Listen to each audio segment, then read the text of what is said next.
Good afternoon, Keith Tebow from FRCMedia. Thank you for joining us today. It is September 1st, and on this day, most of the schools in our area are open. Fall River Public Schools started today. Some schools actually started last week, but there's one school that is going to be waiting until after Labor Day. That is Bristol Community College. And we're going to get an update on what the 2021-2022 school year will look like at Bristol. I'm pleased to be joined by the president of Bristol Community College, Dr. Laura Douglas. Dr. Douglas, how are you? I'm well, thank you. How are you today? I am doing well. I appreciate it. So let's talk a little bit about Bristol as we head into the new year. Obviously last year, many of the classes at the college were remote. There were some hybrid classes where some classes were in person and others were remote. In general, what can students expect when the new school year begins next Tuesday? Yeah, so, we have the privilege of being able to respond to the needs of our students. And so we have been able to reach out to our students and ask them about the modality in which they want to learn in the year ahead. And then, of course, once we put out the course schedule, then students really kind of vote by registering for the classes in which they want to be in. And as it turns out, we have many more students who are choosing to study online this fall. So that was kind of a surprise to us, but we still we have two different kinds of modalities on and online. One is what we call asynchronous, and that means it's a kind of a traditional online course where you actually can do this in a flexible manner 24/7. Nothing is coordinated. There's no special time that you meet. You do your work. You work in partnership with groups and share things maybe at any time of day and work with your instructor at any time of day. The other is synchronous, where you actually meet as a class at a specific time. So we have students and faculty who prefer one or the other. So we're offering both of those modalities for our online learners. For the students who want to be in person this year, we have two different formats there too. We have face-to-face classes, and we also have hybrid classes. And the hybrid classes are a blend of in-person and online. So they really maximize the flexibility. Also, it's something that, it's kind of like reduced seat time because you're doing some of your time at home. That works for many students who really need that in-person connection, but they don't need the full in-person connection. So one of the things that we've learned in the pandemic is that there are different ways to serve our students and different preferences, and we're really excited to oblige with a very exciting schedule for fall. And one of the exciting things that will happen is that there will physically be more people here next week on campus. As people know, our FRCMedia studios are located here at Bristol. So there's going to be more people, more students back on campus. And I think that just lends well to having the college get back to some sort of normalcy, correct? Oh, absolutely. In fact, today is our Bristol Experience Day, and we invited students to campus to learn about our programs and our services. And I think we were all very, very surprised today to see so many students and families on our campus. We had students learning about majors, talking with faculty, getting advice, learning about internships. And then we also had students who were registering, getting help with financial aid. We provided lunch and ice cream to those who came on campus today, and we were really, really blown away. And it just shows us that no matter what happens in this pandemic, people still need that personal connection, and we're just really happy to deliver that. And despite all the good news, the pandemic is still with us. There's been plenty of protocols set here at the college. So why don't you give us an overview of then those who are, again, coming on campus, what they can expect in terms of COVID protocols? Sure. We've been very proactive through the entire pandemic. We've certainly used science and experts to help us to deliver these protocols. Through the entire pandemic, we have been using masks at all of our locations. Even after many of us began to get vaccinated, we kept our mask requirement here. And it's good that we did that because we haven't had any form of transmission occur that we are aware of in the last year and a half of this pandemic. And I think that's a wonderful testimonial to our students and our faculty and our staff who are really working hard to understand the virus, to understand how it spreads, and to shut it down. So in addition to masks, we encourage all of our students, faculty, and staff to get vaccinated. We know that vaccines and masks are really important in stopping the spread. So we believe we have a good number of students and faculty and staff who have already been vaccinated. We ask everyone to upload their vaccination cards to a secure place under our health services. And students who upload their cards by the 7th of September get a $100 credit for the bookstore or cafe. And then for employees, they get a $45 credit for the bookstore or the cafe. In addition to these things, these are the things that you see. We are also requiring certain student groups to be COVID tested on a regular basis. Some began their testing protocols today in advance of starting next week. We do have a number of health science students who are working directly with patients, such as students in nursing and dental hygiene. So we want to make sure that they are COVID-free, even though they've been vaccinated. And for the rest of our student body on all of our 4 campuses, we will be embarking on random COVID testing. Our students are adult students and traditional students who come and go. Most of our students are part-time students, so we can't require them to come in on a certain day, maybe like residential students, but we go to our students and we will be saying, okay, it's your turn, please come and get tested. It's a very quick test. We use a small little Q-tip. A student administers it themselves to their nose, to their nasal area, and puts it in a test tube, and then it goes off to the lab, and the next day we have results. So that's a very simple but important part of surveillance, because not all folks who have COVID display symptoms, and we want to be able to shut it down, especially with this very contagious Delta variant. And then the last comment that I will make about our precautions has to do with our ventilation and air quality. Every single space on our campuses have been assessed for good air quality and good exchange.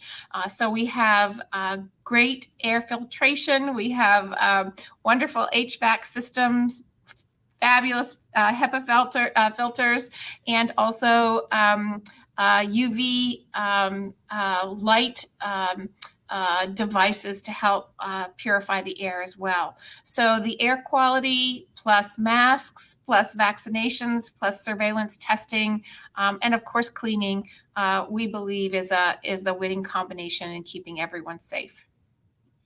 All right, enough about COVID. I want to get into some other exciting opportunities for students in our region here at Bristol Community College. You know, one of the things that the college had last year was the campuses that were primarily open for some mix of in-person and remote classes were primarily in Fall River and New Bedford. But now all 4 campuses will be open beginning next week, and that's going to be exciting for the students of the college in the Attleboro and Taunton area. And we have a new Taunton Center I'm sure you want to talk about. Yes, thank you so much for bringing this to everyone's attention. We did only have 2 campuses open last year, Fall River and New Bedford. Those are the campuses where we had really had to do more in-person instruction. So think culinary arts and veterinary health and dental hygiene and nursing. Occupational therapy.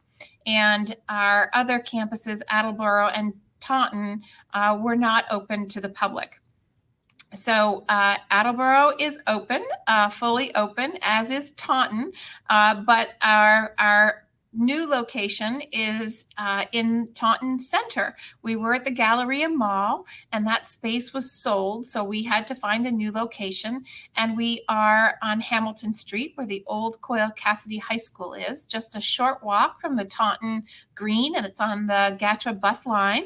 And we will have more space than we've ever had before for Taunton. So if you haven't seen our new space, I invite you to stop by.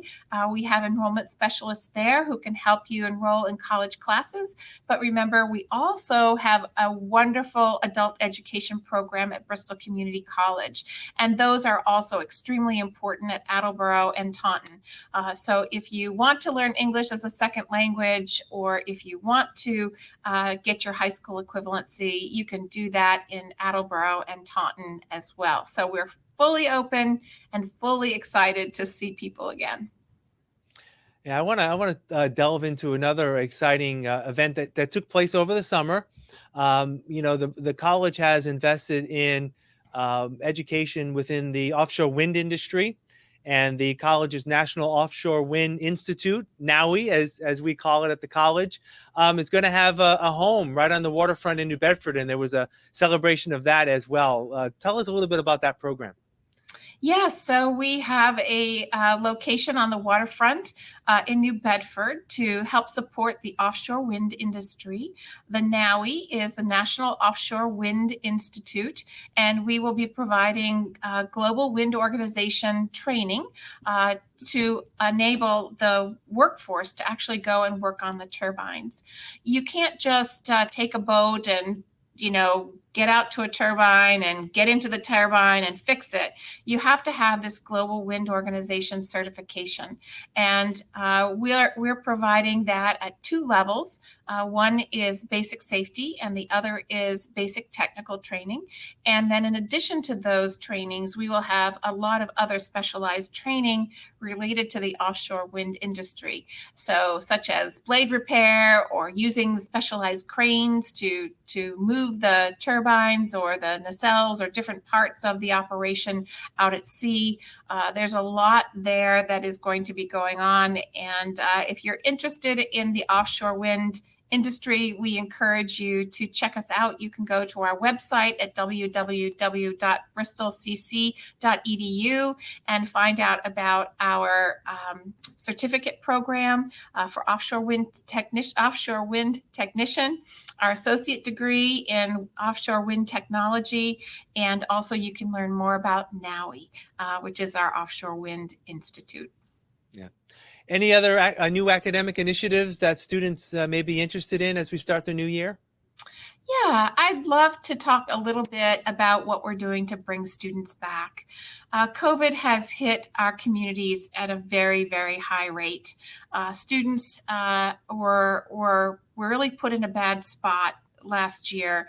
Many of our students are adult students. They had to stay home because their children were learning remotely. Many of our students lost their jobs and had to take new jobs. Many of our students were in healthcare and needed to leave school to work more hours to serve those who were experiencing illness of COVID and other repercussions. So we lost a lot of students, and this is very similar to other community colleges in the nation. So one of the things that we have done is we have started a new success center with specialized coaches. We've hired 4 coaches, and the goal of this center is to work to bring every student back to Bristol, every student that we lost in the pandemic, and helping those students with how to pay for college, how to get back on track with academic advising, what might they need in terms of childcare. We know that childcare is still a challenge for many parents. Also things like transportation, career services. So we're going to be helping these students come back to Bristol, and we hope that we can get every student back. If we don't get our students back, then we will be crippled. Our workforce here in Bristol County will certainly be crippled. We need these students to come to us, get their certificates, get their degrees, and get out in the workforce. Our workforce is counting on these students. So it's very important to our economy here at Bristol, in Bristol County, and to our employers to make sure that we have talented, skilled individuals ready to take all the jobs that are vacant right now.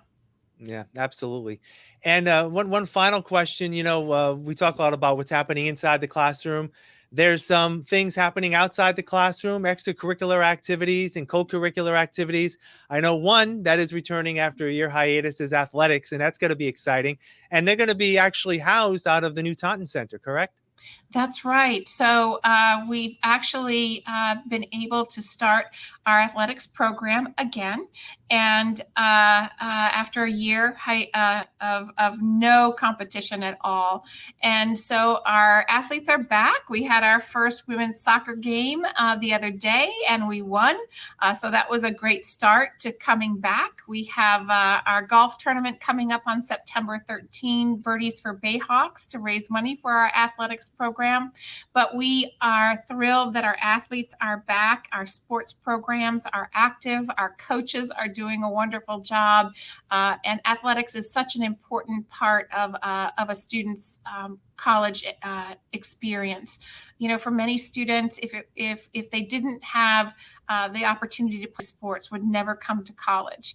And so it's important for us to support our scholar athletes, to give them the chance to come to college, help them transfer to four-year institutions, play on those teams as well. So if you want to come out and see any of our games, just look at our website for our conference schedules.